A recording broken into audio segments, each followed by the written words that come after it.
Well, welcome back to our continuing series here, and this is a piece of equipment not many people get to use very often. This is an insulation blower.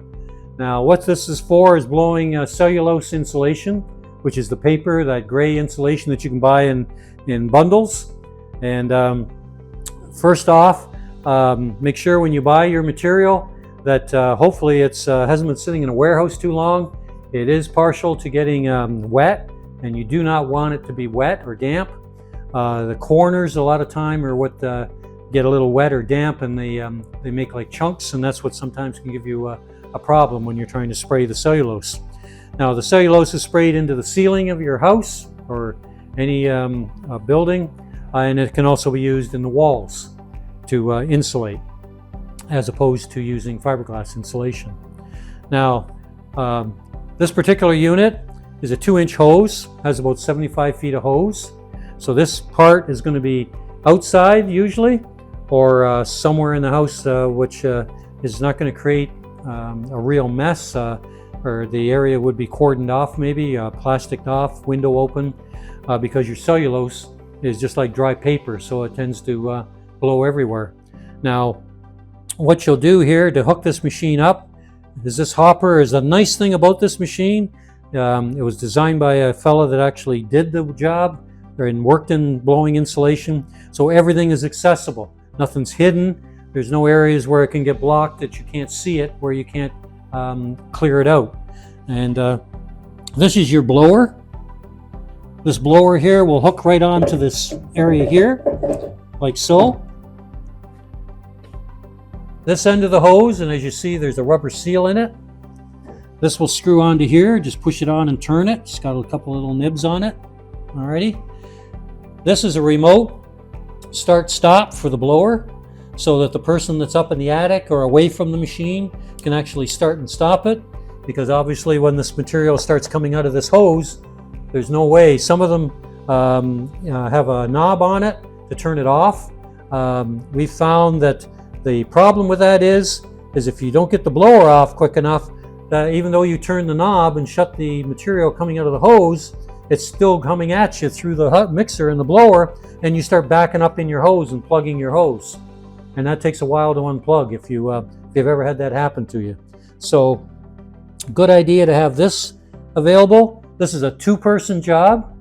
One person's going to be on this machine here, down where you're putting the bats in and the material in, and the other person's going to be at the end of the hose, wherever that may be, in the attic or on walls or whatever. Another real important thing is this little thing here, which is the air inlet. When you're blowing cellulose insulation, unless you're going to be doing steady ceilings, or only a ceiling, and you won't have the reducer on, as you see there. I'll explain that in a moment, but that's for the walls. But if you just have a clear open hose, then you can have this closed as much as you are comfortable with. And you could have it closed and then you're shooting 100% cellulose.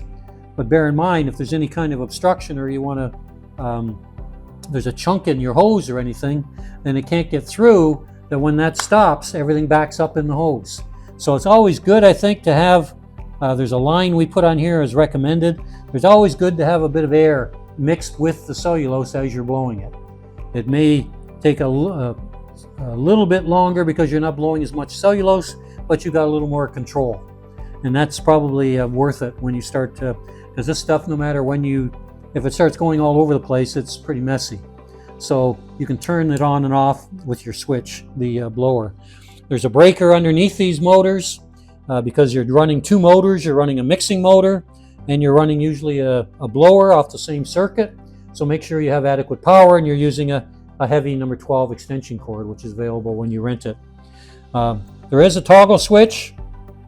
The best way I find to have that toggle switch is so when you turn this on and add power, that the mixer is going right away. Inside there's some paddles that are mixing the cellulose insulation, and that's breaking it up. Because in the bags, of course, as you see when you open them, they're tightly packed. So it's nice to make sure that that mixer is going right away, rather than dumping material inside and you start getting chunks in the bottom. It's nice to get it broken up as quickly as you can. And then with the switch in that one position, then you can have the mixer going right away, and then you just flick the toggle on your remote and that'll start the blower on and off. That's probably the easiest way to use it. And I think we put right on here, put it right to the right only in this particular case, and that is that function.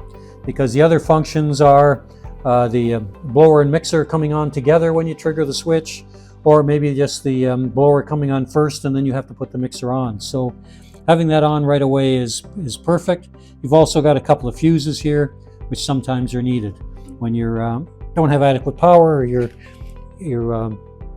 you're pushing too much material. Now, as I said, if I take this hose off, it's a hopper. The person down here is going to pour the cellulose insulation to the top of the hopper and breaking it up with their hands.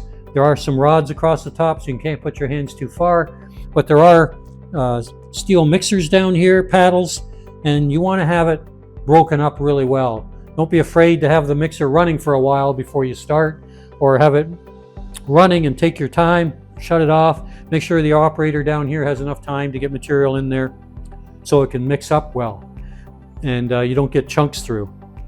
The chunks will get caught down here, but also, as you would figure, because this is a smaller 1-inch nozzle, the chunks would get stuck in here. And then once they get stuck and it starts backing up in the hose, you've got some problems. That's why this particular hose, I think, comes in a 25 and a 50-foot length, so at least you can break it in your first 25 feet to get it cleared out. Now, if you're not going to do walls where you drill a hole in the side of the walls, top and bottom, to stick this in and fill up the wall, if you're not going to do walls, take this off.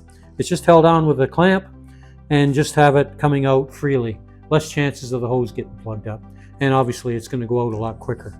And you don't really need this nozzle when you're not doing the walls. So there's a job that takes a few things to know, but you can tackle it yourself. Take your time, and hopefully you can learn something from what I just passed on to you, and you can subscribe. Thank you.